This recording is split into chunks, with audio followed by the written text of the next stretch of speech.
What is up, you guys? So in today's video, we're going to be talking about one of my favorite houseplants. It is the split-leafed philodendron, also known as the Philodendron Selloum. They're also known as the tree philodendron. So we're going to discuss the general care of this plant. Then we're going to give it a ranking between easy, intermediate, and hard. So the split-leaf philodendron is a tropical plant native to South America. It's found in Brazil and Argentina. And these are definitely up there as one of my favorite plants, especially as a house plant, because they are kind of easy to keep. Also, they just look really impressive. I mean, look at the size of these two. These are my two philodendrons. Now, these get absolutely massive given the right opportunity to. Indoors, not so much the case, but they still make an amazing houseplant. They still fill out a space really nicely and get to a reasonable size, even kept indoors. So the first thing you want to take into consideration when you bring one of these home is placement and lighting. Now, these plants absolutely thrive in bright indirect light, can also tolerate some sunlight as well. So ideally, you want to put them next to a window where they get lots of bright indirect light. And like I said, a bit of morning sun or a bit of afternoon sun, they'll actually appreciate that. They're not going to be bothered by it like some house plants will be. And over time, if you wanted to, you can move them outside into full sun all day long. But you do want to kind of wean them onto that and acclimatize them. You don't just want to put them out into full sun in the middle of summer if they've been living indoors for any length of time, and that's what they're used to. So as you can see, these can get to a decent size. These plants are about between 3 and 4 feet tall at the moment. I've been keeping them indoors near bright indirect lighting. This is kind of what you achieve indoors. Outdoors, however, they get much, much bigger, hence the name tree philodendron. They will grow into literal trees. They'll get a really thick, almost like a trunk, and they'll often climb up other trees or other surfaces in nature, and they get massive.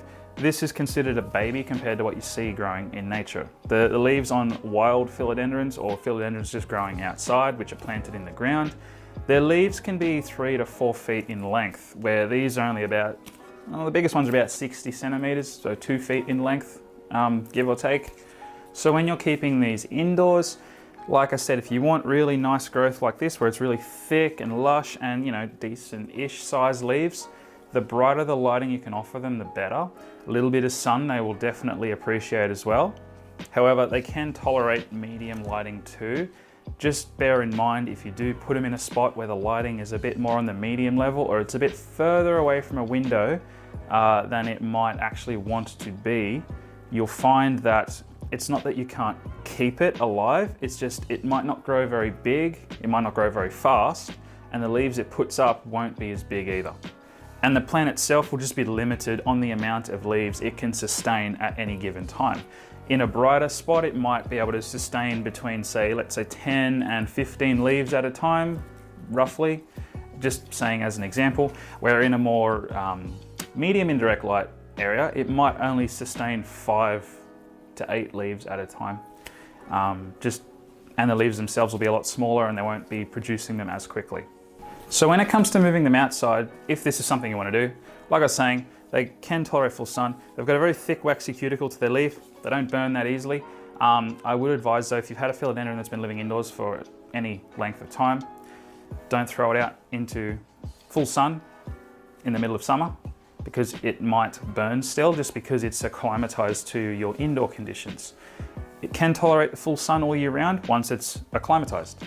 What I would advise doing, take it outside in either autumn or maybe late winter when it's just starting to warm up a little bit again. This will give the plant some time to adjust to getting natural sunlight on its leaves all day long without them being too intense with the heat that you would normally get in summer.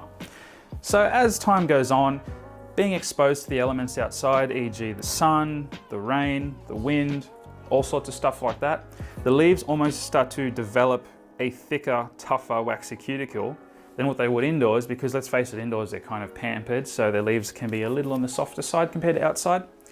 So you want to get that sort of developed, and things like wind and rain and sunlight almost make their leaves a little bit tougher, so by the time summer comes around, they can handle that full sun, and if anything, they thrive in it. Like I was saying, these plants get massive growing outside, especially if they're planted in the ground. They grow into proper tree-sized plants with thick stems, which are almost more like trunks really. They often grow up the sides of other larger trees or surfaces, and they send out these massive aerial roots to help grip the surface they're growing up. But honestly, even in a pot growing outside, they can still get pretty big. So just bear in mind, if you're going to plant it in the ground, it's going to be a tree. Bear that in mind before you do it, otherwise keep it in a pot. Watering isn't so much of an issue for these plants either. They're not temperamental with their watering. If anything, with these guys, less is more, which makes them a rather easy plant in this department as well. So I would advise using a well-draining mix, either an aeroid mix of some sort or another. You can just use kind of your stock standard indoor plant potty mix sort of stuff, but I would advise maybe mixing a little bit of perlite through it just to increase the amount of drainage you're going to get with the soil. Reason being, no plants like being permanently wet with wet soil, especially these guys are no exception. So you want them to dry out completely between watering, and you can actually leave them dry between each watering for quite a while. I'll often water these large philodendrons here on average once a week, sometimes maybe once every week and a half, honestly.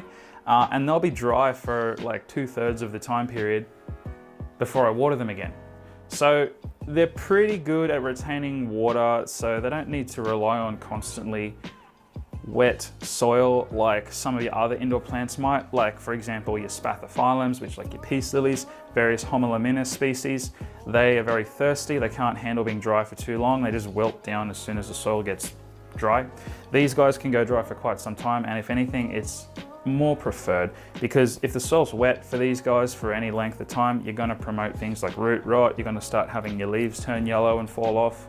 So I would say water a bit more sparingly, not to the extent of a ZZ plant or a snake plant, but yeah, give them a period of at least a few days where the soil is completely dry before you water again. The thing that comes with watering is also fertilizing. Now, fertilizing these, again, isn't that different to most other indoor plants. You want to fertilize during the growing seasons, which is mainly spring and autumn. Summer you can fertilize, but I found it's not that necessary. I found just fertilizing in spring and autumn, you're going to do fine. So I'll either go with a slow release pelletized fertilizer or a liquid fertilizer. Whether it be a fish emulsion or a seaweed emulsion liquid fertilizer, it honestly doesn't matter too much. These are pretty versatile plants with what fertilizers they'll utilize. So I'll often go with the liquid fertilizer for say spring, for example, then I'll alternate and go to the pelletized one for autumn. And I do it once in spring, once in autumn, and that's it. I would also recommend fertilizing a bit more sparingly, same as most plants really. While fertilizers have lots of good stuff in them, if they're done excessively, you're going to create more problems. So like I said, fertilize one time in spring and then fertilize again once in winter, and that will do you just fine. Because fertilizers are very high in sodium, for example, and too much sodium in the soil can kind of choke the roots off and dry them out. So it's best to just under fertilize if possible.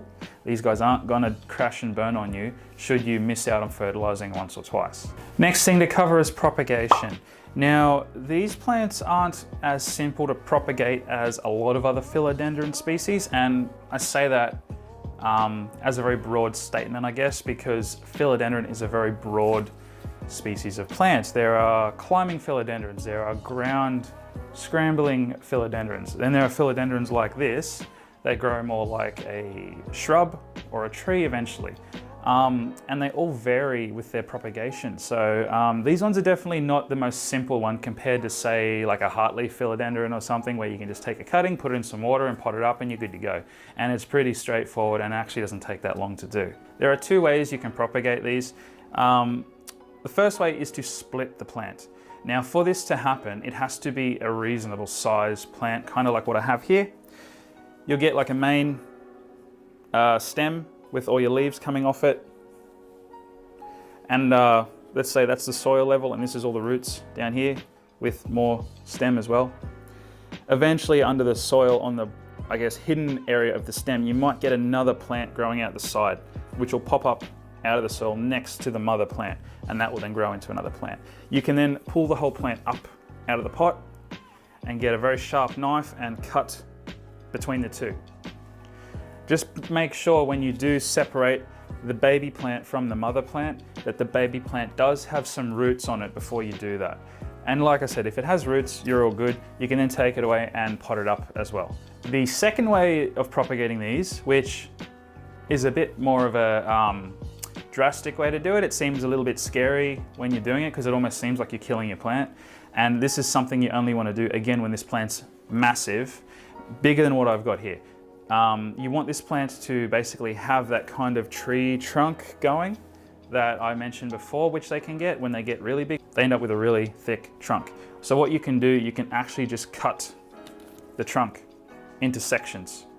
Again, that trunk should be covered in lots of aerial roots, which can turn into soil roots if they're in the soil. So you will cut the trunk into sections, and each little section of tree trunk with some aerial roots on it, you can pot that up and it'll actually grow leaves.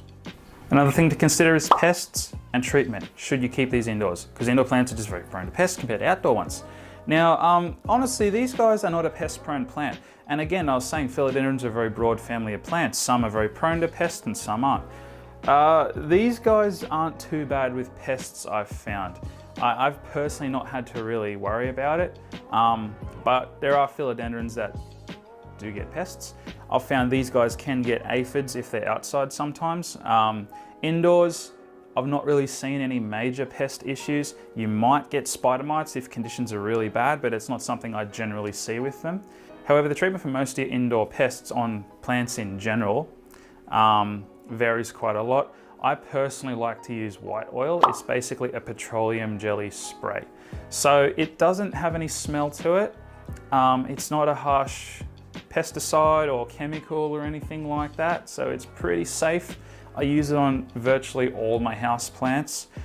Basically, you just do a light spray of the plant's leaves, the top side and the underside. That oil kind of just coats the leaf and it kind of stays on that leaf for a good couple of months, so it kind of protects that leaf for a while. And the way it works is all little invertebrates like spider mites and various other pest insects, they're all arthropods or invertebrates. The way insects and arachnids generally breathe is down the side of their body. They've got little sphericals, which is called the tracheal system, and that's what they breathe through. The oil on the plant's leaf that you've sprayed gets stuck all over their body and clogs those sphericals, so the pest insects can't breathe. They suffocate and die. So it works really well. And like I said, I use it on basically all my houseplants if needed. Often when I bring home things like alocasia, I spray them straight away anyway, because they almost always get spider mites. Initially, especially, like I bring them home and within 2-3 weeks I got spider mites, so things like alocasia I spray anyway. I haven't sprayed these because, like I said, they're not really something that I see get these issues. However, I've found the only times I've seen philodendrons have issues with pests is mainly with the new leaves. When they're putting up new leaves, the new leaves are quite soft. It's a new leaf there too. The waxy cuticle is quite thin, the leaf is quite soft, and that's kind of what the pest insects will target, should that be the case. So I'd at the least just keep an eye on any new leaves that are popping up and see that they're looking okay and there's no issues with pests there. But like I said, generally these guys are not a pest-prone plant. But have some white oil on hand because it's a fantastic general pest killing product for all your houseplants. General maintenance on these plants. Now, these plants aren't, I would say, an overly high maintenance plant. Like we were going before, their watering is pretty versatile. Their lighting requirements are kind of versatile, like they do prefer bright, but you know, they're pretty okay for the most part with most half decent lighting situations, I suppose. But the general maintenance on these really is firstly wiping the leaves down, because the leaves can get quite large. They're basically big dust collectors, and when that happens, the dust that accumulates on your leaf will kind of clog things like the stomatotas, which allow evaporation through the leaf from the water that the plant's taken on.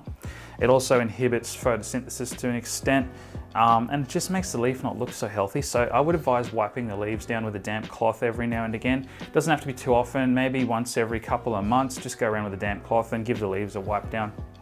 Other than that, trimming off any old, dying or damaged leaves is another recommended thing, because when a leaf is damaged or it's dying and on its way out anyway, the plant still sends chlorophyll to the leaf regardless of the fact that it's not going to recover. That's wasted energy on that leaf. So I would advise any leaf that just isn't doing well for whatever reason, it's damaged or it's just old and not looking so good anymore, just cut it off. Cut it off close to the base of the plant. That way, the chlorophyll the plant was sending to that leaf will now be diverted to new growth, therefore promoting a stronger plant in the future. The other general maintenance thing for these would be repotting. Now repotting you only have to do maybe every 1 to 2 years. These guys do have a very large, strong root system. They got very big, thick, robust roots. So they can burst through pots if they're left in them too long. So like I said, once a year to once every 2 years you want to repot. You kind of have to use your own judgment on that because it varies depending on how well your philodendron's growing. These ones, as you can see, they're growing really well.